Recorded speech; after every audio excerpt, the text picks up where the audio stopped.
So, welcome to this one. So, today we'll just be discussing how you can be able to use chat agents and be able to do some tasks. Remember, with AI, you can just be able to do some generative tasks, but you cannot be able to really do actions with maybe ChatGPT or Cloud on its own. So, you need to give your AI some tools, and that is where n8n comes.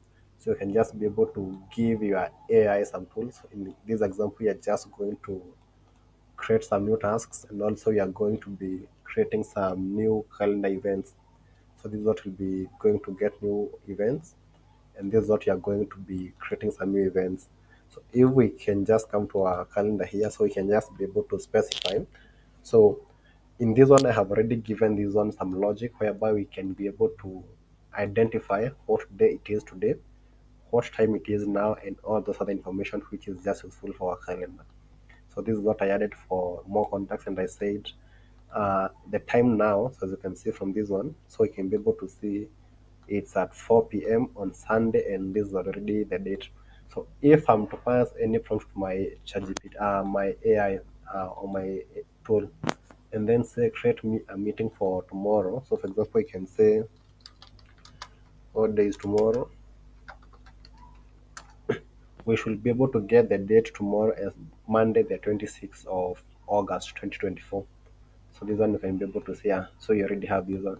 So meaning our AI can be able to act in real time. So this one you don't have now to specify, create me a calendar for this and this date. You can just say create me a calendar for tomorrow, and then you'll just be able to get your results. So this is what we'll just do.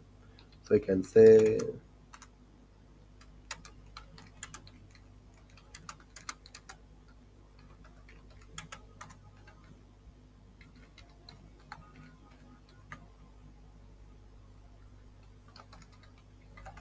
this is one of my emails. So you're just going to be creating a task with me.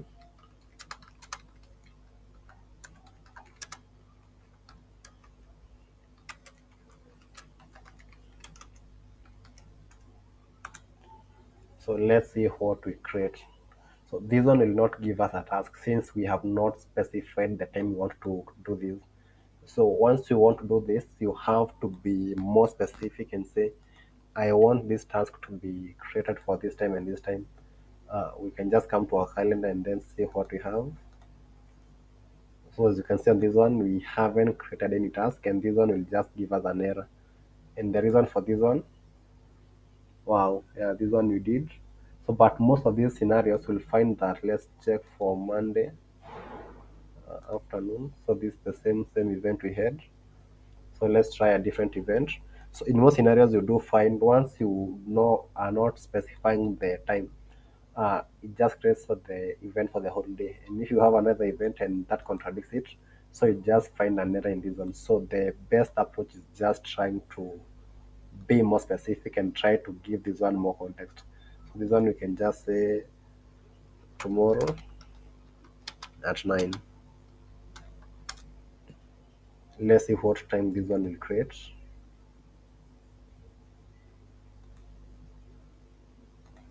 So tomorrow will be Monday 26th, and then we should be able to have a new event. So here we have. So as you can see, we have a meeting regarding the previous demo on the robotics API, and already we have a calendar invitation. So if I'll just reload this one, you can just try to check on the threads. So already I have sent the invitation. So let's just close this one and open this one. So once we create a new task, this one is still loading. We can be able to specify the start time and also the end time. The other thing we can also be able to specify is the location. This one you are just wanting to use the Google Meet. This is one of the simplest ones. So once I create any meeting, we are able to have our Google link on this one. So you can be able just to join with this one. And you already have our client, the other people whom we are joining with. And also we have the meeting details. So this one is the calendar which we are creating this event on. So we have our meeting, also we have our location. So we are doing this on Google Meet. Also we have our attendees. So we have one is Phoenix Consultants, and now the a bit of the description. So this one is still loading. Just give it a bit of time. So this one is just to confirm the email has already been sent in terms of the email confirmation for this attendee. So all I just need to do is, so let's go to the first. So you should be able to have a new email.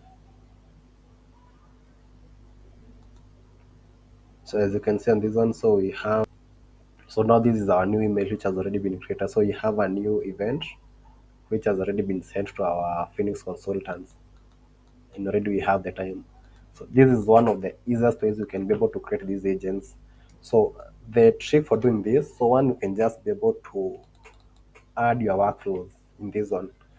So in my scenario, this is what I use. So I just come and say what I want the tool to do. Give just a bit of description. You don't need to be very detailed in this one.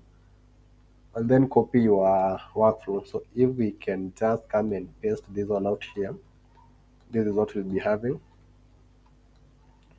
So remember, this is what we need. So if we can just come and check on our executions, we can be able to see that that is now the part which was running. So let's see for this one. Yeah, we had two instances which had failed. But if we can just be able to check on this one, we can be able to see one, the data formatting. We need to send a very, very specific data type to our tools. This way we can just be able to do whatever it is that we want to do. The other thing you need to keep in mind is you need to be very, very specific on what your tool needs to do.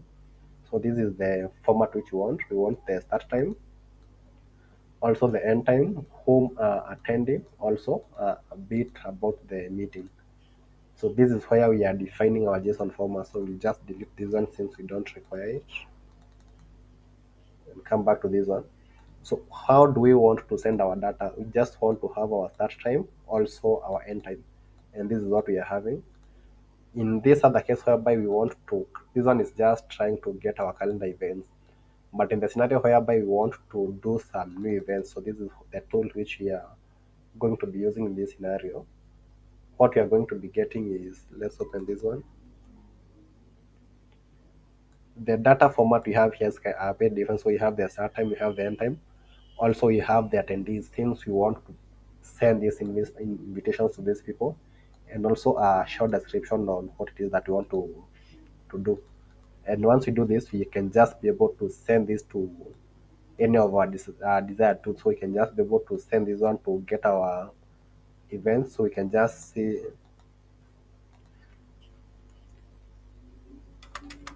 am I available?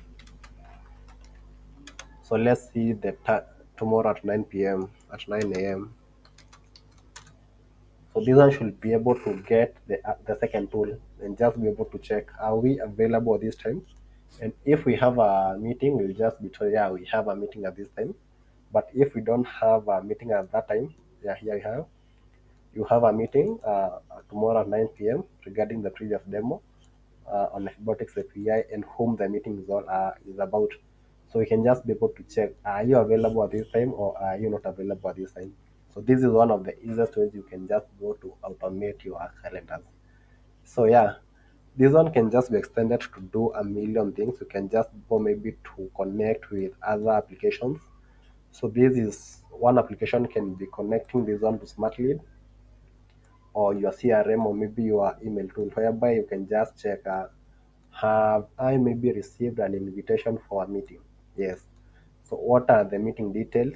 Then create yourself an event. You don't have to check, oh yeah, maybe I have a new applicant. I need to schedule a meeting for tomorrow, this time and this time. All you just need to do is attach your email. So this one you can just convert this one into an email, add this one to process your copy, and then either check your availability or maybe just create a new task. So this is the first tool we have. This is one of the many applications that we can just be able to use our agents with. So yeah, thank you so much for watching this one, and let's see you in the next episode. Bye bye.